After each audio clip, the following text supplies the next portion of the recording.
my thesis is that this is just the beginning of a bear market that we are entering in. We're going to go all the way back to the 2000 market when the dot-com bubble hit.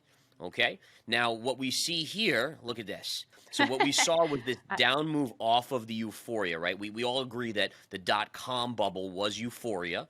We then had the down move, and then look at the pattern that happened before the bigger move down occurred. And then if we go here, we look at the same sort of pattern formation, right?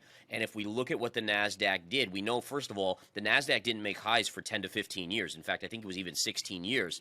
I actually think we're in the same position here where we've had so much bloat due to Federal Reserve printing of money that when this starts to drop, we're going to see the NASDAQ not make highs for probably at least 10 years going forward. But again, the mirror images on the charts are scary here.